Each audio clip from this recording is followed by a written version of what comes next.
السلام علیکم ورحمۃ اللہ وبرکاتہ۔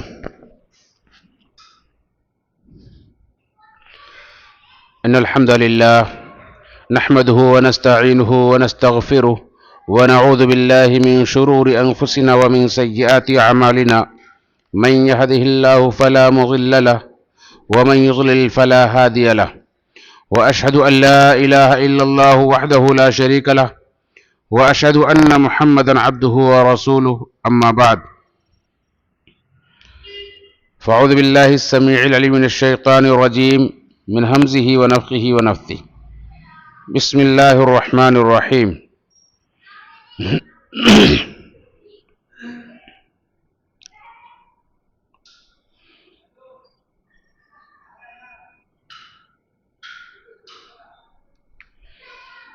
ووهبنا لداود سليمان نعم العبد إنه أواب،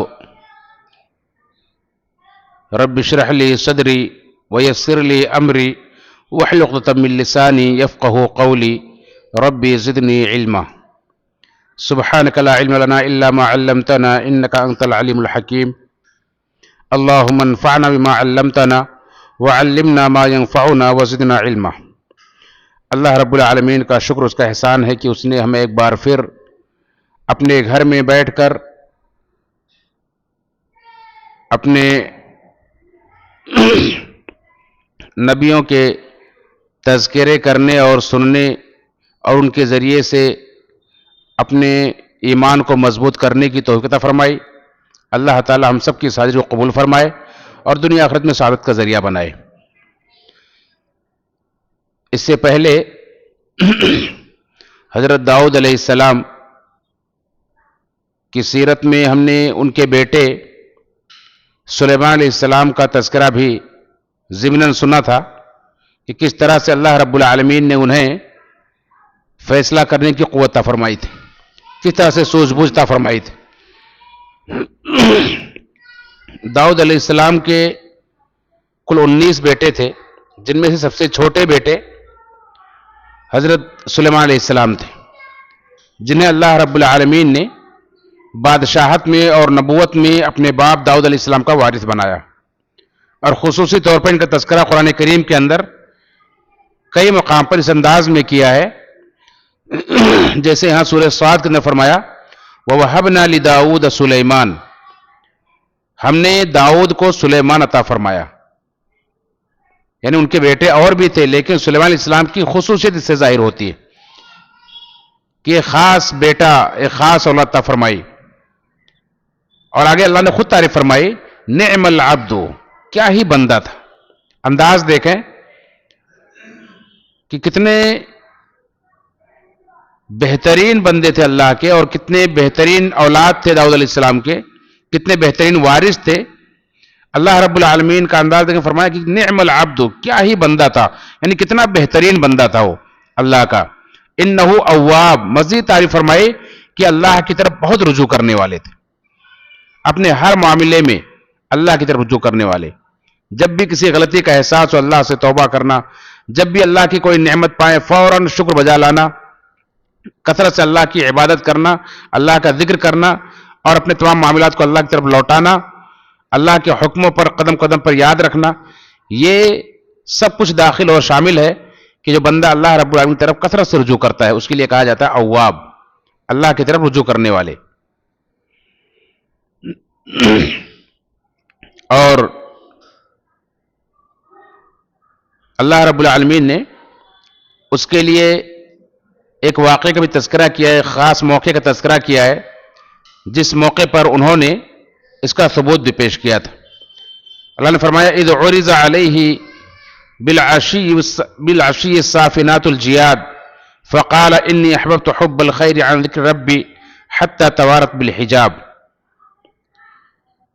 کہ جب ان کے سامنے شام کو خاص کے ان کے بہت مخصوص گھوڑے ان کے سامنے پیش کیے گئے تو کہنے لگے کہ میں نے اپنے رب کی یاد سے غافل ہو کر مال کی محبت اختیار کی، حتی توارت بالحجاب، یہاں تک کہ سورج ڈوب گیا۔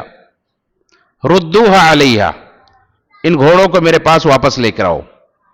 فتفق مسحا بالسوق والاعناق، بس ان کے پیروں پر ان کے گردنوں پر ہاتھ پھیرنے لگے. اس سے کیا مراد ہے؟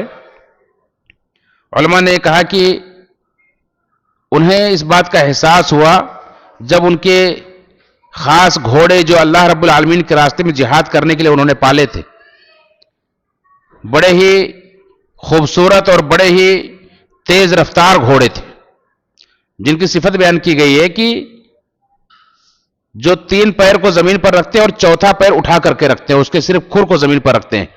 یہ ان کی تیز رفتاری کی پہچان ہوتی ہے کہ بڑے تیز رفتار گھوڑے ہوئے. ایسے گھوڑے تھے. بلکہ بعض روایت سے تو یہ بھی پتہ چلتا ہے کہ ان کے پاس ایسے بھی گھوڑے تھے جن کے پاس پر تھے. جیسا کہ صحیح بخاری کی روایت ہے کہ اللہ کے رسول صلی اللہ علیہ وسلم ایک بار ایک جہاد سے واپس آئے، ایک غزوے سے واپس آئے، تو عائشہ رضی اللہ عنہ کے گھر میں گئے تو آپ نے ان کے ایک طاق میں کچھ گڑیوں کو دیکھا. کہا عائشہ یہ کیا ہے؟ کہا میں ان سے کھیلتی ہوں، میری گڑیا ہے. تو دیکھا اس کے اندر ایک گھوڑا بھی تھا. کہا یہ کیا ہے؟ کہا یہ گھوڑا ہے. تو کہا گھوڑے کے اوپر 2 پر؟ کہا ہاں. تو کہا عائشہ گھوڑے کے پر کہاں ہوتے ہیں؟ تو عائشہ رضی اللہ عنہ نے فرمایا کہ کیا سلیمان علیہ السلام کے گھوڑوں کے پر نہیں تھے؟ تو اللہ علیہ وسلم اس وقت بہت ہنسے. اس طرح سے آپ ہنسے کہ آپ کی داڑھیں دکھنے لگی. تو اس روایت سے پتہ چلتا ہے کہ سلیمان علیہ السلام کے پاس کس طرح کے خاص گھوڑے تھے،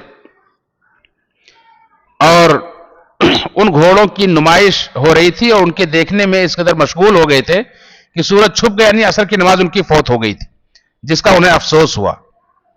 اور افسوس کرتے انہوں نے کہا انی احببت حب الخیر عن ذکر ربی، اپنے رب کے ذکر سے غافل ہو کر میں نے دنیا کی اس محبت میں اس محبت کو اختیار کر لیا، مال کی محبت کو اختیار کر لیا. اس کے بعد کیا ہوا؟ کہا میرے گھوڑوں کو واپس لاؤ. اور گھوڑوں کو واپس بلایا اور ان کے گردنوں پر، ان کے پنڈلیوں پر ہاتھ پھیرا، ان کے کوچوں پر ہاتھ پھیرا. اس سے مراد یہ ہے کہ ان کو ذبح کر دیا اور کہا کہ آج کے بعد یہ مجھے اپنے رب کے ذکر سے غافل نہیں کرنے پائیں گے. یہ اللہ رب العالمین کی طرف رجوع کرنے والے بندے تھے. اللہ رب العالمین کی تعریف ایسے نہیں کی. کس قدر اللہ کے ذکر سے محبت کرتے تھے کہ اتنے مہنگے، اتنے خوبصورت، اتنے تیز رفتار ان کے مخصوص اور پسندیدہ گھوڑے جن سے بڑی محبت کرتے تھے، اللہ رب العالمین کے ذکر سے غافل کرنے کی وجہ سے انہیں رکھنا گوارا نہیں کیا کہ ہمیں دوبارہ یہ اللہ کے ذکر سے غافل کرنے پائیں. تو یہ اللہ رب العالمین کے ایسے بندے تھے. اللہ نے فرمایا نعم العبد انہ اواب، کیا ہی بندے تھے، کیا ہی بہترین بندے تھے اور اللہ کی طرف بہت رجوع کرنے والے تھے. حسن بصری رحمۃ اللہ فرماتے ہیں کہ انہوں نے اللہ رب العالمین کے لیے اس اپنے مخصوص اور خوبصورت تیز رفتار پسندیدہ گھوڑوں کو ذبح کیا تو اللہ رب العالمین نے اس سے بہتر انہیں عطا فرما دیا کہ اب تمہیں گھوڑوں پر سوار ہونے کی ضرورت نہیں ہے. اللہ رب العالمین نے ہوا کو ان کے تابع کر دیا اور ہوا پر حکومت کرتے تھے. پھر وہ ہوا کے اوپر سوار ہو کر کے جہاں ان کو جانا ہوتا تھا چلے جاتے تھے. اور اس قدر تیز رفتاری کے ساتھ اور نرمی کے ساتھ بھی وہ ہوا جہاں انہیں تیز رفتاری کے ساتھ سفر کراتی تھی وہیں ایسی نرمی بھی اختیار کرتی تھی کہ انہیں تکلیف بھی نہ ہو. عام طور پر ہم دیکھتے ہیں کہ جب کسی وزنی چیز کو اڑانا ہو تو ہوا ایسے معمولی ہوا نہیں اڑا سکتی، بہت تیز رفتار، بہت تیز تند ہوا آتی ہے اور آدمی اس میں ٹھہر نہیں سکتا ہے. آپ تصور کریں کہ سلیمان علیہ السلام جنہیں اللہ رب العالمین نے ایک بے مثل حکومت عطا فرمائی اور جنہیں اتنا بڑا تخت اور اتنا بڑا عرش عطا فرمایا تھا کہ اس پر بیان کیا جاتا ہے کہ 6 لاکھ کرسیاں لگتی تھی جس پر ان کے خاص لوگ بیٹھا کرتے تھے. اتنا بڑا عرش تھا. اس کے علاوہ ان کے اپنے جہاد کے گھوڑے اور دیگر ساز و سامان، ہتھیار وغیرہ سب کچھ اس کے اوپر رکھ کر کے ہوا کو حکم دیتے تھے تو ہوا انہیں اڑا کر کے لے جاتی تھی اور اس تیز رفتاری کے ساتھ لے جاتی تھی کہ صبح کے وقت، یعنی سورج نکلنے کے بعد سے لے کر زوال سے پہلے پہلے تک، جس صبح کا وقت کہا جاتا ہے، اس وقت انہیں 1 مہینے کی مسافت کے برابر پہنچا دیتی تھی. جتنا آدمی تیز رفتاری کے ساتھ زمین پر سوار کر کے 1 مہینے کی مسافت طے کرتا ہے